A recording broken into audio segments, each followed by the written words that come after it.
Dear Jamaican woman, no matter where you go, and it does not matter what you think you look like, and or how you think you see yourself, just bear this in mind, that you are a very special human being, an asset and a gift to your country. So propose your purpose, and the change you want to see happen in this world.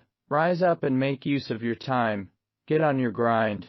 Lift your head high, cause you are meant to be a queen, and you are worthy enough, you are beautiful, and more than equal enough, you are competent enough,